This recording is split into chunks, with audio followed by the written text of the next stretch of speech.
پانی پت کی تیسری جنگ جنوبی ایشیا کی تاریخ میں بڑی اہمیت رکھتی ہے۔ یہ جنگ 18ویں صدی کے وسط میں ہوئی تھی۔ یہ جنگ مراٹھوں کے لیے ایک زبردست شکست تھی جس کی ہندوستانی تاریخ میں مثال نہیں ملتی۔ جس دور میں یہ جنگ لڑی گئی وہ بہت اہمیت کا عامل ہے، کیونکہ یہ وہ وقت ہے جب برصغیر ایک عبوری دور سے گزر رہا تھا۔ جنوبی ایشیا کا رخ اور تاریخ بدل رہی تھی۔ یہ وہ وقت تھا جب مغلیہ سلطنت کی شان ختم ہونے والی تھی۔ برصغیر میں مغل حکمرانوں کی جگہ لینے کے لیے دوسری طاقتیں ابھر رہی تھیں۔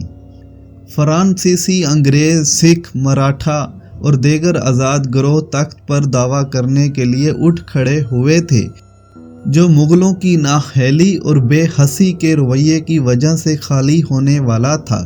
پانی پت کی تیسری جنگ اس وقت ہوئی جب مرکزی طاقت کی کمزوری کی وجہ سے مغلیہ سلطنت بکھر رہی تھی۔ اس وقت بہت سی جھڑپیں، بغاوتیں اور لڑائیاں ہوئیں۔ پانی پت میدان جنگ بہت اہمیت کا عامل ہے کیونکہ وہاں 3 لڑائیاں لڑی گئیں۔ پانی پت دلی سے 90 کلومیٹر دور ہے۔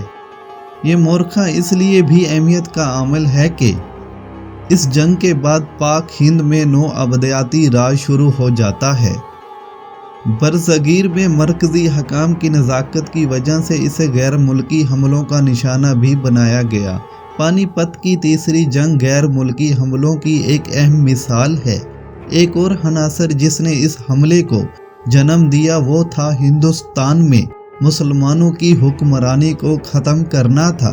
مراٹھوں، سکھوں وغیرہ کی مسلمانوں پر ڈھائے جانے والے مظالم کے جواب میں کمزور مسلمان حکمرانوں نے ابدالی کو انہیں بچانے کی دعوت دی۔ یہ جنگ افغانستان کے بادشاہ احمد شاہ ابدالی اور مراٹھا فوج کے درمیان لڑی گئی، جو مغلیہ حکومت کو ختم کرنے اور مغل تاج پر قبضہ کرنے کی کوشش کرنے والے اہم کردار تھے۔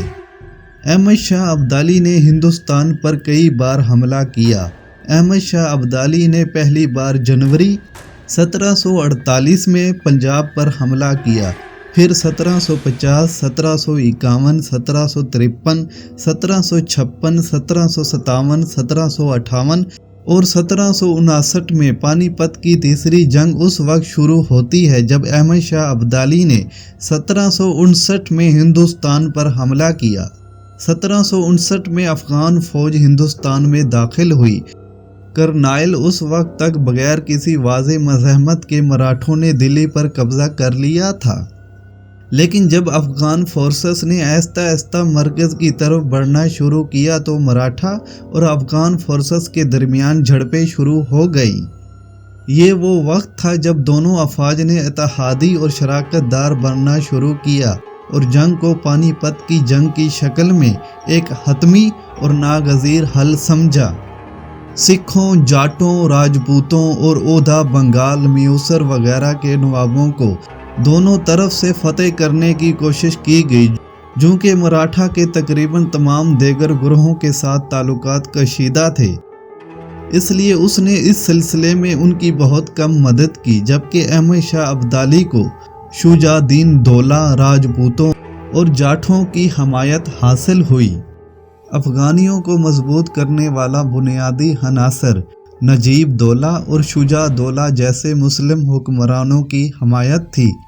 1760 میں افغانی فوج نے دلی ندی کے قریب شاہدرہ کی طرف مارچ کیا۔ جمنا دونوں فوجوں کو ایک طرف سے تقسیم کرتا ہے۔ مراٹھا فوج کی قیادت مراٹھا پیشوا بالاجی باجی راؤ کے کزن سدا شیوا راؤ کر رہے تھے۔ دوسری طرف افغان فوج کی قیادت احمد شاہ ابدالی کر رہے تھے۔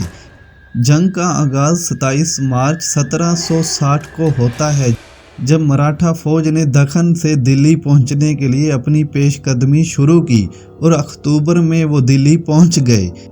یہ وہ وقت تھا جب ان کے درمیان چھوٹے چھوٹے جھگڑے ہو جاتے تھے۔ 23-24 اکتوبر کو افغان دریا جمنا عبور کر کے باغپت پہنچے۔ 26 اکتوبر کو افغانوں نے مراٹھا فوج کو پانی پت کے میدان میں بھگا دیا۔ احمد شاہ نے اپنی پوزیشن 5 میل جنوب میں دریا جمنا تک لے لی۔